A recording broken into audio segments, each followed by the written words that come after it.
All right, bring us in, Tom. And we're back. Tom and D here.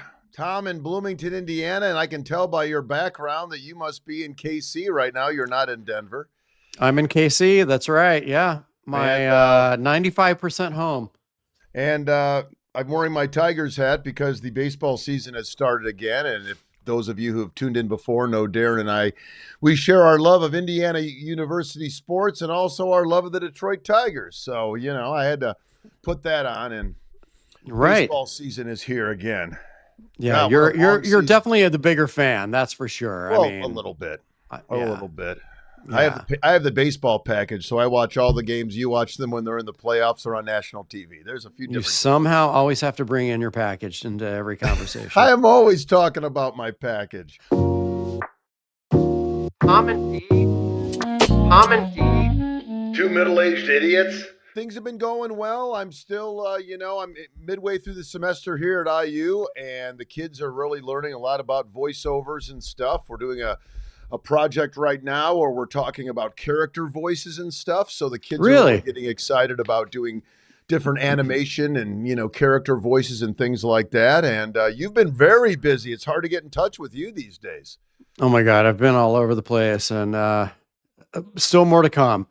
I did take a little vacation though. I just got back from the Bahamas and then went to see my daughter in Houston, and and then got a couple of trips coming up. Back to Denver next week, and then I'm still waiting for you to make that Bloomington trip, man. You got to come for a little 500 weekend or something, bud. Dude, I don't think I can make that for a while. Maybe late summer or fall. Well, I got every month is already booked up. Tickets that cost me $2,100. You win a national championship, and whoa. Yeah, what do we used to pay for games when we were in college? Like $10 like a game? $10, yeah.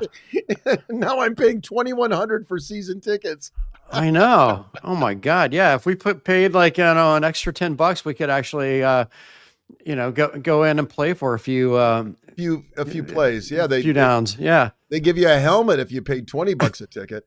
Right. So so we've had some great guests on. We had Dave Hill, the comedian, on, and I was starting to think about people that I actually knew that do cool things, and I immediately thought of my friend Josiah. I met him through the music scene in Denver. We both kind of hung out in the same neighborhood, had a lot of mutual friends, and I knew he was an author. He was writing regularly for the Westward. And also was doing things for The Guardian, and he still does some guest articles for The Guardian, which is a pretty famous website and publication. And then he released his first book, and I went to his original book presentation where he did his book launch, and we ended up hanging out afterwards with a bunch of friends. And then his next book came out, and it did even better. And now he's got another book it's gaining national attention. I mean, he's been on Morning Joe. He's been doing the circuits, and I said we got to get him on this podcast before he becomes too famous for us. So wow. So Josiah, what's his? Nice. All right. Should we bring him on? I think you should push the button. All right. There he is. Hey, everybody. Hi. How are you? Doing good. Yeah, slowly waking up now at 11 a.m. Getting a late start to my Monday morning. Well, nothing wrong with that at all. I was very impressed with your writing. I remember, I have your first book that you released. And what's funny, you may not remember this, but you wrote on there, you kind of got your thing. You said the man with the golden throat. And I'm like, oh my God, it sounds like I'm a porn star. I think you meant golden voice. But, oh my God. But to that day, I still have it on my bookshelf. And then you came out with Runner's High, which really, I know that book. You told me that you bought your friend a copy of that for a gift. I did. Well, I actually bought it for myself and started reading it, and then realized it was going to make a really good gift because I didn't have a gift, and I was going over to his house for a party, and like, oh, this is perfect. So I just wrapped it up. So I think we've all been there. There you go. Right. We've all been there. Exactly. Regifting, it's right. Like, hey, exactly. Congratulations, Josiah. You've been involved in a Secret Santa. I'm honored. But that Oh, book was talking about how you. Why don't you talk a little bit about it? How you, we'll just talk briefly before we get into your new book. But how you had quit smoking cigarettes and you started running and getting in shape, and how adding cannabis to that kind of took off for you. Yeah, cannabis is kind of the catalyst for exercise. This was maybe 10, 15 years ago. And really what I was getting after with the book Runner's High was the playfulness of exercise. I think people get too bogged down with the ambition, the numbers, the competition, the kind of self-awareness that comes from apps like Strava. And cannabis can help you get into a sort of more present flow state. And it wasn't just me, it turned out. I mean, I've been doing it for about a year or two before I realized that the majority of professional athletes had been using cannabis in some manner, and that we have these evolutionary mechanisms called the endocannabinoid system that provide what we know as the runner's high. It's kind of a misnomer that people think it's endorphins that cause the runner's high, but it's actually a natural sort of cannabis compound that the body releases with a certain amount of wow. cardio. And cannabis can stimulate that system as well as, doing it naturally. So I Wow. really don't have to pay for it anymore. I can just kind of have my body create my own. Yeah, well, everyone That, does. There's a certain window of cardio. I think it's like 70% heart rate for 30 minutes. That gives that good feeling that people talk about, the mental health yeah. benefits of exercise. And there's an endogenous cannabinoid called anandamide. It's the Sanskrit word for bliss that's released in the body when people get into that little window. And you can go too hard with your cardio if you go up into the 80, 90% range of your capacity. You're going to stress out your body. You're going to release stress hormones, but then you can go Mhm. too low and not, achieve those benefits as well.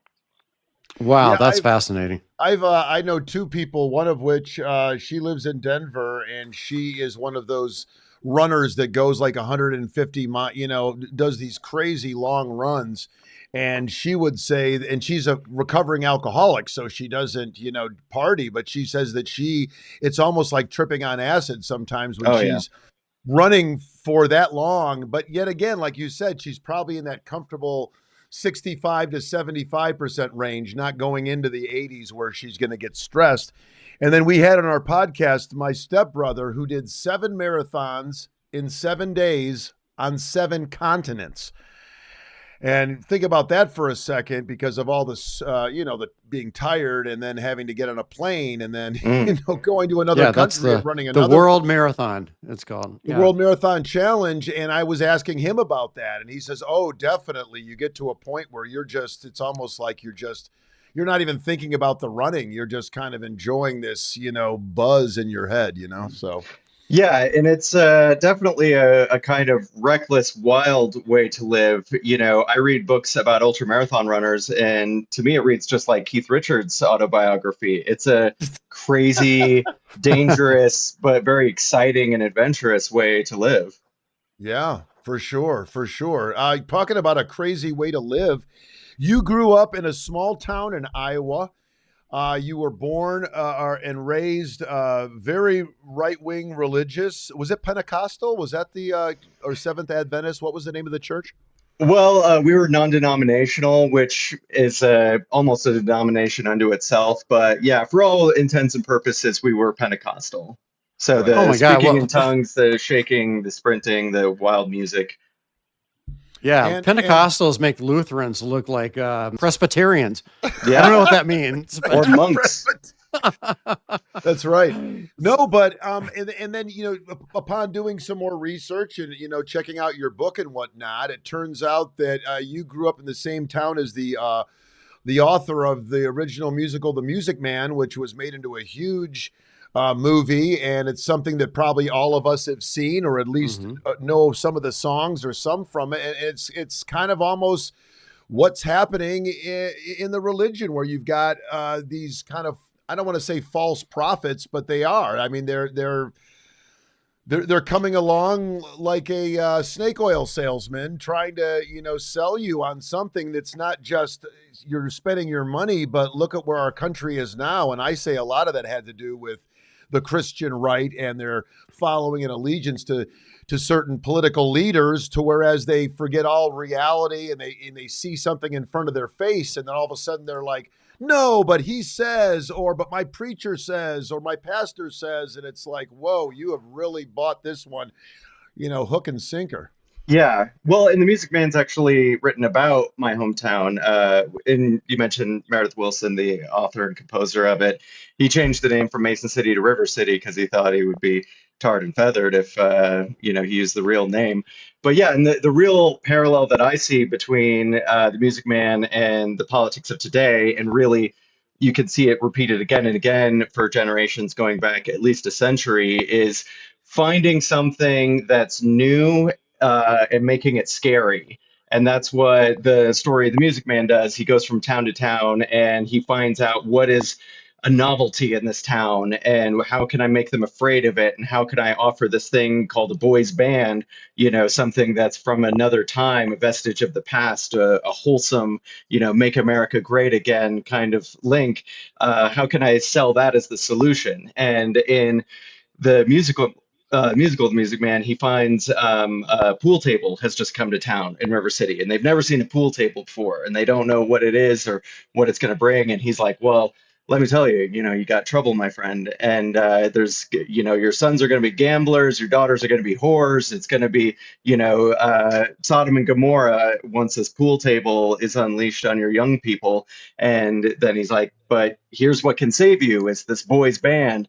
And he doesn't know anything about music. He's a total charlatan, but he gets people to buy the instruments, buy the uniforms, instruction books, and milks them for everything they're worth. And typically skips town before anyone figures out what the kind of ruse he's pulled on them.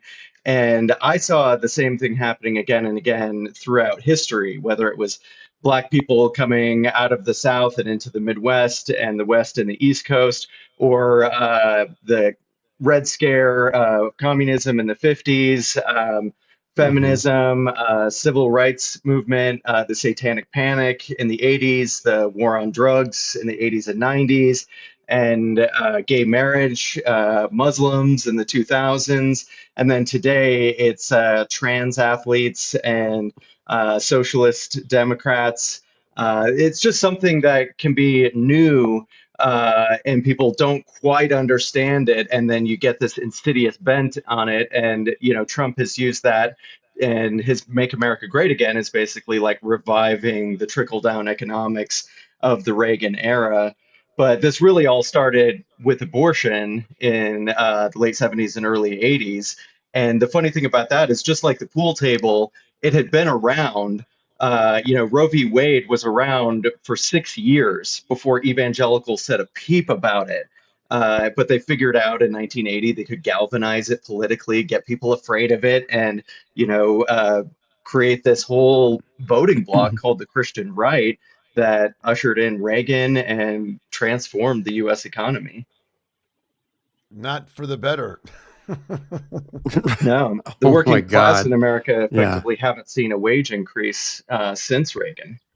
That's true. That is true. No, It's go ahead, there. no, I was going to say, actually, even more so now, people are taking, I've heard it, not just the working class, but even middle and upper middle class are taking wage decreases now. There was just something, I believe it was in the Wall Street Journal just a couple of days ago, where there's not this upward movement. It's actually a downward movement, having to take new jobs for less pay. And it's really unfortunate. Yeah, and that's just a continuation of the squeeze that we've been experiencing since the 80s. It affected women and people of color first, and immigrants, and then the white working class, and now the middle class and professional class. Used to be that you could have a one income labor job working in a factory or construction site and support a whole family, a car, a house, kids fed and in school. And now, if you're a lawyer or an accountant or a dentist. It's hard to, with a two-income household, it's hard to like afford rent and, keep food in the fridge. Oh my Yeah, God, it's absolutely. And really housing is amazing. just so incredibly expensive. I remember growing up thinking, oh my God, $1 million house, that must be like, just this thing made out of gold with acres and acres and these somebody riding a rolls pulling up. And now $1 million is just $1 million home is just nothing now. It's a It condo. just, yeah, it's a It's a condo. condo. Yeah, Yeah. my parents bought a three-bedroom house just a couple blocks from a lake in a tourist town. So like a lake with a nice beach and a really charming downtown for $17,000. Yeah. Wow. Like Right. Right. that's not Yeah. even a down payment on a house today. No, that's like a couple years of taxes. Yeah. One of the things about you that really was, and I think that maybe it's the reason why the evangelicals seem to go more towards uneducated and not necessarily sophisticated um, people to join their congregation and their following. But you said that one day you just kind of stood back and you looked around and you said, you know what? They're promising all this wealth and success and happiness, but I don't see it here. And it takes people like you, people who obviously are educated and obviously have you're an old soul to begin with, but explain that and also explain like your dynamic when you decided to leave that sect, and your family and friends, are they still in it, what have you, but start with that kind of that transformation that you saw one day when you kind of woke up and smelled the coffee, as it were. Yeah, well, I mean, there was a long series of moments. It's kind of like a breakup. There's never necessarily one thing that, you go from perfectly happy to divorced. It's a kind of long, slow death. But we had this thing called prosperity gospel that we grew up with, which was the idea that if you have a good attitude and you give money to the church expecting wealth, you will have a tenfold return on the amount of money that you gave to the church. And my parents gave around $125,000 while not Wow. earning very much money. At times we were living on less than 10 grand for a family of five. And and that we would hear from the pastor about how well he's doing and how well God has blessed him because of his faithfulness, the cars that he has, the nice home he has, the vacations he takes. And after about, I don't know, 6 or 7 years of hearing this rhetoric every Sunday, I would look around at the congregation and see like everyone's still wearing thrift store clothing. Everyone's still driving cars that are on their last leg. Nobody seems to be. It's working out very well for the people on stage, but for the rest of us, not so much. And that was one moment, and there were several others that came later in life, only because there are these restrictions on your knowledge, on your education. Like we were taught that your salvation from hell was dependent on your belief in God. And so anything that threatened that belief, any kind of outside information that triggers your curiosity, your logic, your desire to learn more, is a danger to your eternal soul. And there's no higher priority in my mind than avoiding eternal torture. So I didn't allow myself to think that often. And consequently, I ended up flunking out of high school because I just shut down my brain with this extreme dissociation all through school. But then at a certain point, I started thinking, like, learning about other religions of the world and their similarities to ours. We're learning that there are 40,000 different types of Christianity alone. Oh, but I happen to be born in the right one, to the right parents at Yeah. the right time, Right. on the north end of town, and not those heathens on the south end of town. And so, like, my logic couldn't put that together. And then learning about the history of the Bible, how it was written, assembled, by people who weren't there, around the Gospels, didn't talk to anyone's there, didn't speak the language was there. We have no original manuscripts. We have copies of copies of copies, all of which are different. And there were even more different types of Christianity in the first century than there are today. And again, we have 40,000 today. So, like, it was just the Apostle Paul's that happened to make it through. But like it all just, I always say that I never rebelled from my youth, my evangelical upbringing. It wasn't anything where I was like, fuck you guys, I'm out of here. It was like it slipped through my fingers. I just couldn't find anything to hold on to. I wanted to, but it just all fell apart for me. And then at a certain point, I realized I didn't have to fear hell, and I could let my brain blossom and explore all these things that I'm very curious about. And that was like 20 years ago. And I've just kind of been on a sprint of learning ever since then. Yeah, and I love how I believe it's Ricky Gervais, and probably many others too, but I've heard Ricky Gervais say it many times that about his atheism. Because I mean, we normally don't talk like religion and politics that much on this. We don't avoid it, but it's just really not in our sector. But people that know me, they know I'm not religious, and I always try to channel Ricky Gervais, who says, "Yeah, there's like 3,000 something gods that are out there, and I only disbelieve in one more than you do. Yeah. You reject all the I other love ones." that. Yeah, and I think it's not a coincidence that evangelical culture doesn't like grapple with these questions, that there isn't, in some circles, in more liberal progressive forms of Christianity, or you go to seminary, or in Judaism, parts of Judaism, there's this like wrestling with the scripture and with beliefs and going in different directions and enjoying the kind of clashing of swords, of intellectual rigor. But where I was raised, it was a very simplistic, kind of cartoonish view of God and Satan and life and death and sin and salvation, and a very isolated bubble of your own media ecosystem, the movies you watch, the music you listen to, the commentators that you listen to. And there's not an encouragement of like, go out into the world, read all the books, talk to all the people, take in all the Right. information. No, let's keep Right. it like really tight with just these few, it's like arithmetic. We're not going to get into algebra or calculus. We're just going to keep it very, very basic. Or While like at the same time avoiding those and like get right. those away. Those are Yeah. bad. Those are evil. Or Yeah. like Yeah. if you really believe you sell the best car, go out and take a test drive of every other car. You're going to come back and buy this one because it's the best. They don't. No. Don't test drive anything else. Yeah. Matter of fact, don't leave the fucking lot, dude. I mean, I got a perfect one for you right here. So we learned a little bit from what you've said about your upbringing and maybe how that brought you to write your book On Fire for God. Now, can you give a little synopsis for those who haven't had a chance to read it or explore it? Obviously, you touch on some of this stuff, but there's certainly more to it than just your story. Yeah, and that book, it's the most ambitious thing I've ever attempted. It took 4 years, about 9 different drafts. Some of those drafts were like 900 pages because there were just so many different avenues to explore when it came to the Christian right.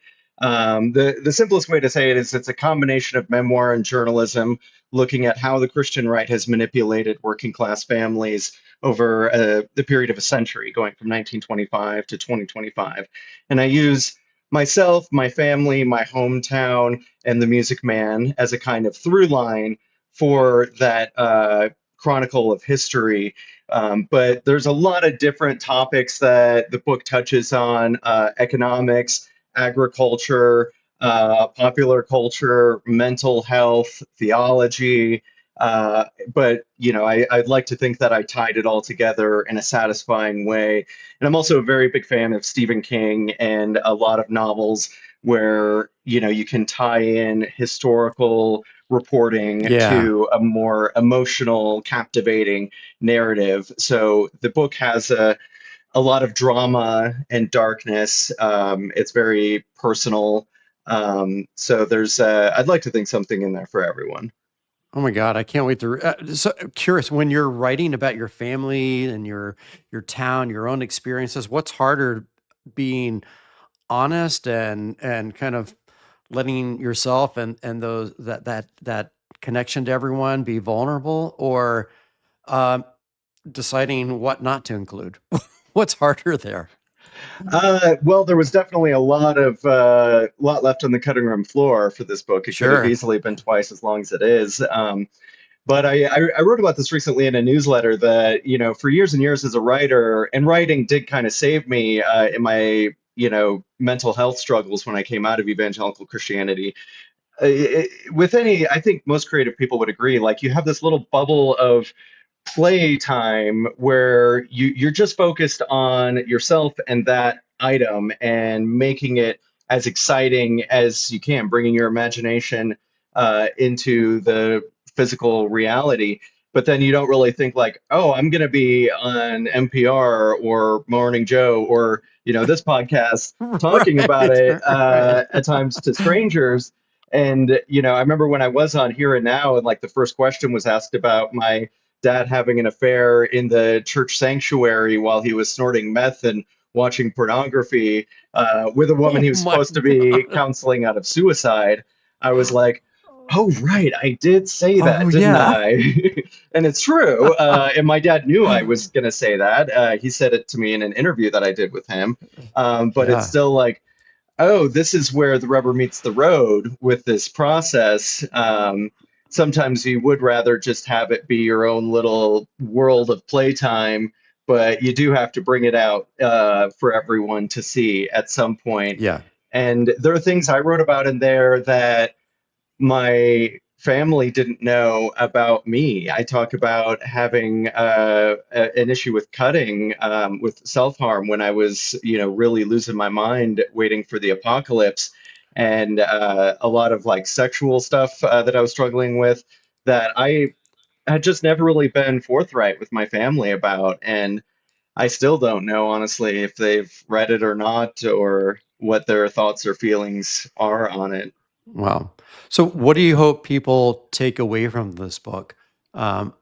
Whether they are in that world or Republican, Democrat, or religious, not religious, what do you hope they take away from this book?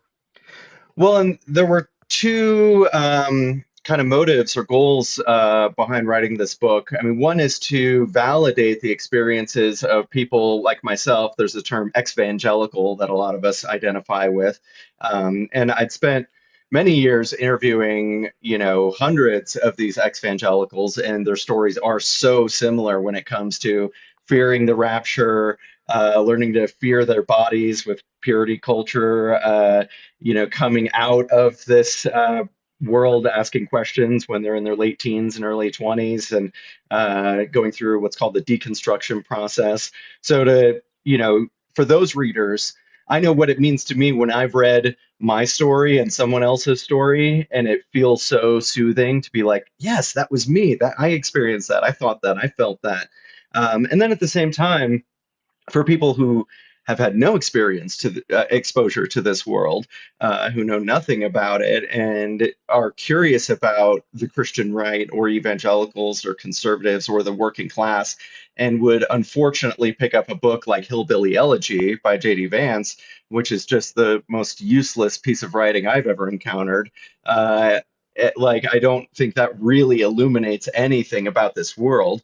For them, I wanted to take them on a journey partly through education, learning about the history of this, learning about all the political and religious machinations that created this voting bloc called the Christian right, but then also to take them through the experience of a child and an adolescent and a teenager who's navigating this in real time. And that was important for me in the narrative to have people feel it presently. And it's not someone reflecting on like, yeah, that was fucked up, or like I reject that today and I rejected it then. Like, no, I was a believer.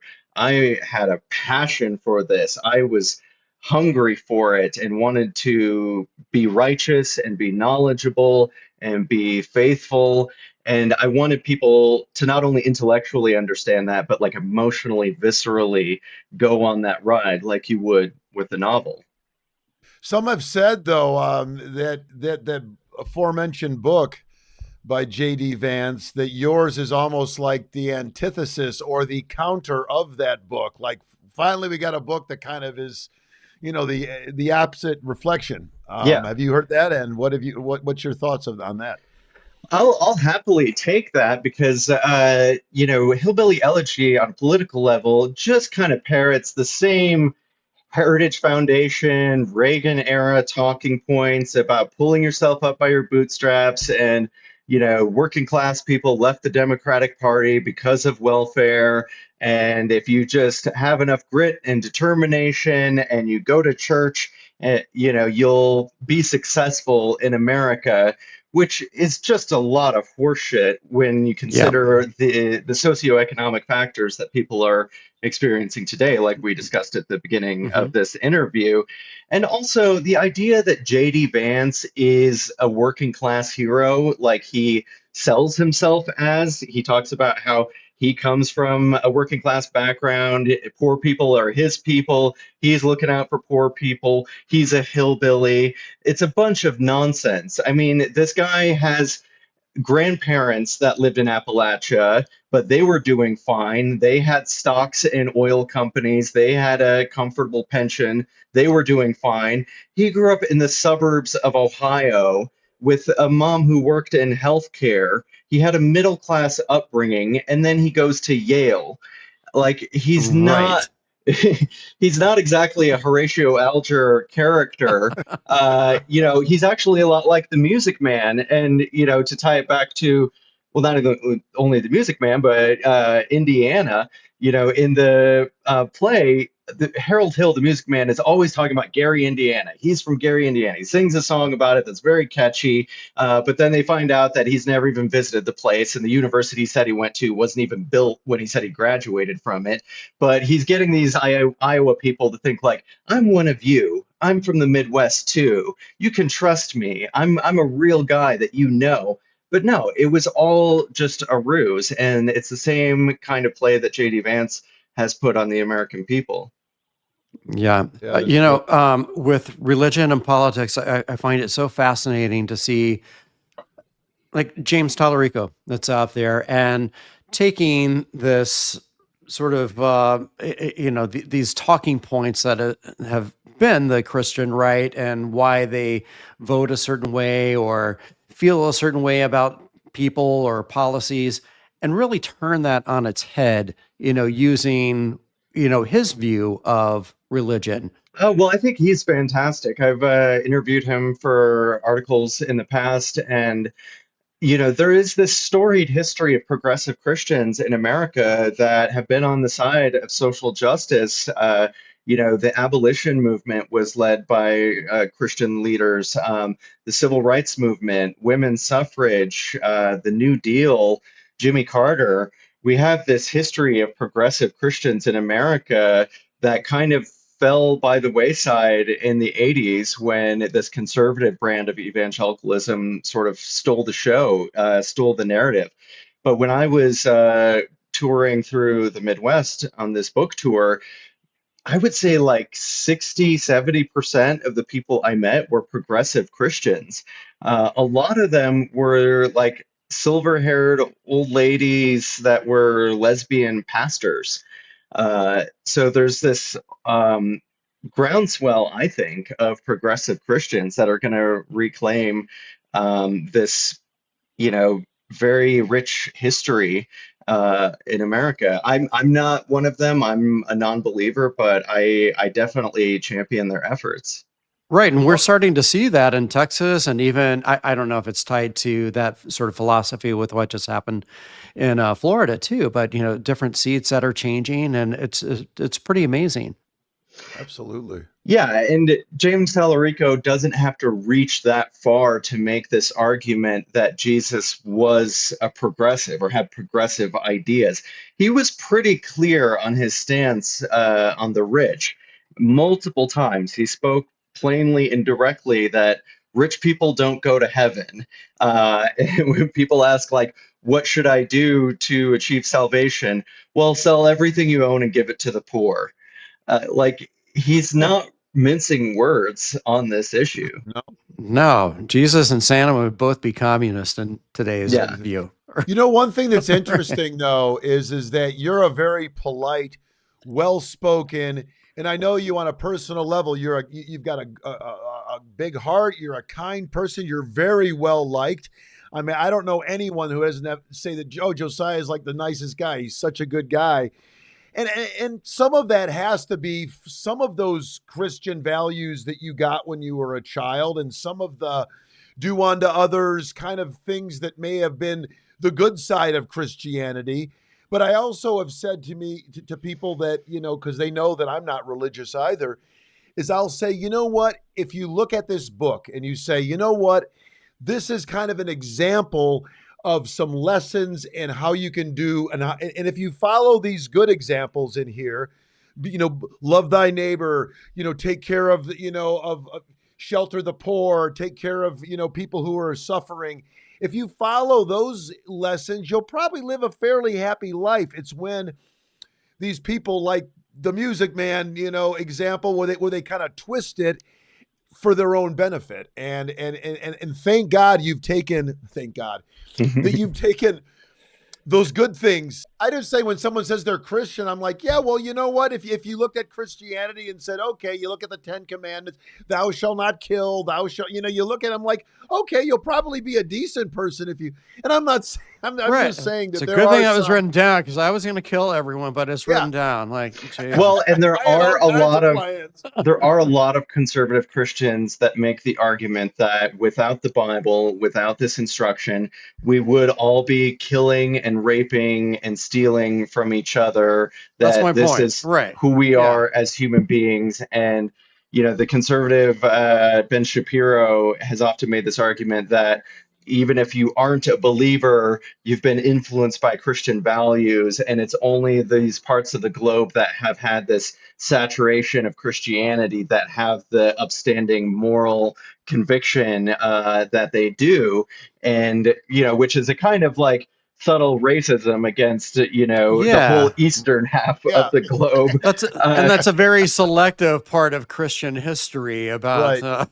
Yeah, but good I values. agree with what you're saying. Yeah. Like, Yeah. I have empathy. If someone is hit in the face in front of me and falls down, I don't have to think about, like, are they a good person? Should I help them? There's just Right. a kind of visceral nervous system reaction of like, oh my God, let me Yeah. help you up. That's Well, Yeah. Now it's. Marjorie Taylor Greene did just say that Fox News is bad for you because it's making people believe in the whole MAGA movement. So, if there's an yeah. example of someone that maybe, and we always, I mean, she still is batshit crazy, but the point being is even Marjorie Taylor Greene can see some of the writing on the wall. Even her. Wow. Even her. Right. Are you, speaking of which, I've known you to be a person who walks and bikes pretty much anywhere. Did you still not have a car, or did you finally have to get one? I've been living 20 years without a car, and I Wow. love it. I live in Capitol Hill in Denver. The grocery store is like 5 blocks away. I live right next to a park where I do my running or, hang out with people. All my favorite bars and bookstores and restaurants are less than a mile away. I've always admired that. So when you like do your book tours and your things like that, do you just like do you take an Uber if you need to, or do you still like take a scooter to the light rail and a light rail to the airport? Well, when it comes to the airport, yeah, I needed to rent a car to get around the Midwest for that book tour, but when I was on the West Coast, the public transportation infrastructure is fantastic, so you can get around that way. But I mean, this anti-materialism streak, I think, really comes from a rejection of the rhetoric that I was raised on with prosperity gospel, and continue to see in evangelical culture today, because there's a lot of talk about finances and prosperity, well, yeah, literally, and materialism in that world. And these are people who really do need financial literacy. They need to learn about their credit scores. They need to learn about budgeting. They need to learn about their taxes. They need to learn about investments and home ownerships and getting a loan. But instead, we're given this rhetoric of have a positive attitude, expect riches. We were told to laugh at our bills. And it was a very emotional rhetoric that we were given, along with a lot of materialism of like, you are going to have a Lamborghini, you are going to have the expensive vacation, you are going to have a mansion, not like you're going to have stability. You're going to Right. have savings. You're going to be able to pay your bills Put your and not kids have through anxiety. college. Yeah, very like practical, steady, middle Right. class values. Like, no, you're going to be the wealthiest person on your block. And it was exciting for me when I came to Denver in the 2000s and got into what's called like the crust punk anarchist scene, where people are living collectively in houses and riding fixed gear bicycles and, dumpster diving and, living off food, not bombs. I was like, oh, you guys are all proud of how little money you make, of how you like sew your clothes and do everything yourself, figure out how to repair your home yourself, how to live outside of the economy. I was like, this is so refreshing, so I don't have to be like so caught up in the identity of wealth. And that happens across the board today. I was just talking with somebody who works in a food bank who said there are people who show up with Porsches and BMWs that they can't afford, but it's important to them to have it as a kind of status symbol. But meanwhile, they can't afford to go to the grocery store. Oh But my God. they have to have that image of the sports car, so people will see that they're, I I don't do know, want to say worthwhile. something because I did just buy Right. a Porsche convertible, but I got to explain something because I don't know if you saw it. I posted it on Facebook, but since I was a kid, I've always wanted it, and it is 25 years old. It was under 20,000, and it is just a dream that and I'm not doing it to show off. I've just always wanted a sports car to have fun in on the weekends, and that I can sell any day and make my money back on. I just He didn't he want you to thinks when he's you were. going to pick up more women because he has it. That's the truth. Well, That's the I don't. truth.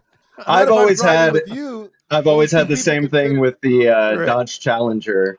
I've always thought the ones from the 70s were really cool, and the ones Yes. they're making today. I got one at a rental agency once. It was all they had to offer me, and I was like, well, this is fucking amazing. So I do appreciate cars from time to time. I just don't think they belong in cities. Yeah. No, I agree. And that's why Bloomington's so great. That's one of the reasons why I left Denver. I mean, I think Denver, we could get on a whole different topic, and I don't want to entirely shift, but all three of us have spent a significant amount of time in Denver. I mean, is just getting ready to sell his house, and he's been there for over 20 years. I was there for 20 years, and you've been there for over 20. So the point being is that we've seen a lot of changes in that place.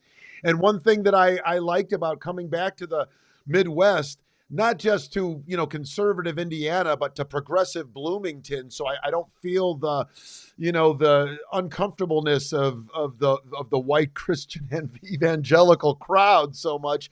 But I'm in a place where it just people are friendly. It's easy to get around. It's more affordable. I'm just the happiest I've been because I think that I have had a chance to live in Los Angeles. I've lived in Denver. I've lived in Detroit. I've lived in bigger cities. I've had a chance to experience different things and like, okay, now I'm just kind of like, I just want to live and just be happy and not have to, if I leave my door unlocked and not worry about, or man, in Baker, I mean, I was worried about leaving my garage door open. I mean, people were stealing shit left and right out of my neighborhood from garages. I don't like that feeling of having to feel overly protective in a society like I this. definitely get that. I've had 8 bicycles stolen over the last 20 years. Unbelievable. Well, one thing about being in an area like that too, and no matter where you are, it's more about how you are as within your own character. It really goes back to education and opening yourself up to new ideas, exploring things, reading things, questioning your own choices. Like, this is the way I think. Why do I think that way? Hmm. Why? This is the choice that I'm making. Why am I making this choice? Um, this is what I'm buying. Why am I buying this? This is the way I'm voting. Why am I voting this way? I think it's Well, good to challenge yourself, and just because your mom and dad did, or your family does, or your neighbor does, you doesn't mean that you have to do the same thing. I always say that towards the end of the book, I talk about like having a discomfort with landing on any sort of solid ideology or worldview. But one of the things that I do orient myself around is curiosity. Yeah. And curiosity comes with it a certain humility.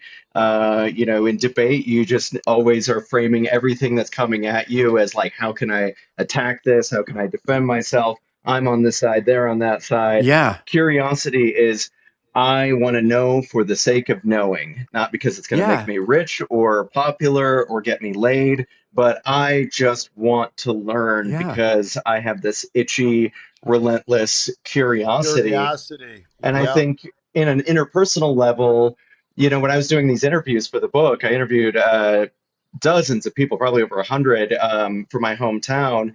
Having curiosity about people's perspectives and memories and experiences, it has a kind of neutralizing effect. Whereas if I just go in there and be like, how could you vote for Donald Trump? He's a moron. He's a fascist. You're an idiot for believing this.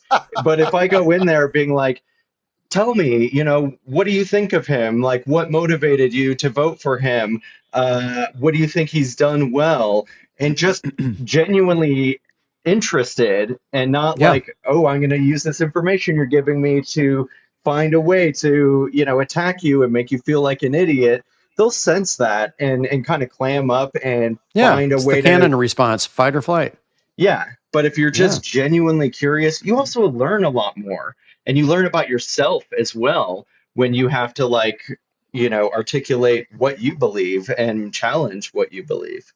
Yeah, because you could be wrong or not even wrong, but just have an incomplete view or understanding of something. So, just like with science or anything else, having that humility to say, there could be more to this story. There Hmm. could be more to this picture. And even though we have a lot of evidence saying this, let's figure this out. And maybe there might be more to this.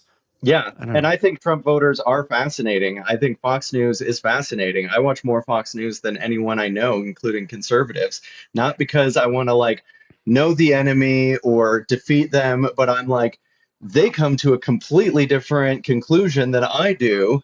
That's interesting. I want to know Why? more. I'm showing up for that. Right. Yeah. Yeah. One thing also wanted to ask you, like, we've had him on the show before. Excuse me. My best friend, David Caprita, and he's probably 72 now. And when I met him, he was 42 in Los Angeles. And he told me the story about how he became an evangelical when he was like a freshman in college, and he was driving the bus for the Christian organization, and he like burned all his records, and he had done all of this stuff. But that's one thing for him to have grown up in kind of his brother was a DJ, introduced him to, bands and stuff like that. So he had heard all of this music, but then later found out supposedly that this was the work of the devil. So he got rid of them. So for him to then Wow. leave the religion and come back to reality, he could pick up those Zeppelin albums or Black Sabbath or whatever. But someone like you, who was raised from the moment you got out of the womb to the this is the kind of music you should listen to, this is the kind of television you should watch, whatever, when you had this leaving the sect, as it were, did you all of a sudden discover stuff for the first time like, I had never really listened to any of this music? Because I look at your musical tastes now, and they're so diverse and stuff, and I'm just wondering, if was it like an enlightenment of pop culture that you were sheltered from? Absolutely. I will say that up until a point, like a lot of working class kids, I was a latchkey kid. And so my parents did want to shelter me in that way, but they just didn't have the time or the resources for that. So I watched a lot of MTV, a lot of USA Up All Night, up until the age of like 12 or so, when I started going to a lot of church events. And like I said, the church was a part of my life leading up to that. But that was when I became afraid of MTV, and I became afraid of secular music and only listened to stuff in this Christian bubble, which was always a kind of decaffeinated version of the mainstream music. And that's when I discovered punk rock, but Christian punk rock. And I didn't know that this wasn't a strictly evangelical institution. I listened to bands like MXPX and then would later discover Green Day, or Five Iron Frenzy, and then later discover Mustard Plug or Less Than Jake, and realize like, oh, these are just the mirror images, a little shittier, of A this little shittier. punk and ska music. And so then when I became when I sort of like left that world, there was a period I talk about in the book where me and my best friend who grew up with me in this world, we just started smoking weed all day every day and listening to all the music we could that we'd missed in the later half of the 90s. Smashing Pumpkins, Oasis, Beck, Fiona Right. Apple, Radiohead, REM, Bjork, so much music that our minds were just blown, and we were like, this Yeah. is so much better than the shitty version that we've been listening to for years leading up to Stripers. this. What was it? Striper or something like that? Was one of Striper the was kind of one of the first Oh yeah, breakout right. Christian metal bands that had some crossover. They were on MTV. They were yeah. on the cover of Time magazine. They were kind of a phenomenon for a little while. They toured with Anthrax. They would hand out Bibles at their shows, and then people would chuck them back to them. Did they really? Yeah, Wow. like That's crazy. just shouting like, "Bring on Anthrax!" Oh, I want to that's see so like a fun. parody band like Nuns and Moses or something. Josiah, this has really been a treat. I mean, I knew it was going to be a fascinating conversation, and I've always known you to be someone who's well spoken and funny, and I like to spend time with. But I'm so glad Darren had an opportunity, and our listeners as well, to really, dive into your life a little bit, and hopefully people will be, even more interested in checking out your book, On Fire for God. It is available everywhere and is getting incredible reviews from big time people. So that's really cool. Yeah, thank you so much for having me. You guys have been great. It's a great conversation. Yeah. And Yeah. hopefully they'll make a movie about it and it'll be better than Hillbilly Elegy, right? Yeah, well, Right, finger crossed. exactly. Give me a call, And Ron then you'll Howard. run for vice president. Yeah. Yeah. Josiah for VP. Yeah, me and James Thanks, buddy. It's Talarico. great to see you. If you ever make it to Indianapolis or anywhere near, I'm about an hour south, dude. You always got a place to stay. Would love to see you. Oh, thank you so much. I'd love to. That'd be great. Good. All right. Take care, boss. All right. See Thank you guys. so much. All right. Bye-bye. Wow. Wow. That was so fascinating. I know. It's just, there's so much more and that I want to discover. I mean, I really want to read the book in its entirety. I read some excerpts, obviously, but we got him on so quickly, I didn't have a chance to read all the way through it. I'm but actually on his website right now, josiahhesse.com, under Buy My Books. I'm going to order all of them. On Fire for God, Runner's High, Carnality, and Carnality. But I bet your two different carnality doesn't carnalities. say Yeah. to the man with the golden throat on it. Yeah, fine. Right, exactly. Love that dude, guy. thank you so much. Oh my God. Absolutely, Darren. You scored big with this one. Well, good. was great. Dave Hill and then him back to back. I mean, come on. Tom's picking up the slack. Exactly. I love that. All right. Thanks, Tom. All right. Really Till appreciate next it. time. Later, dude. Later, dude.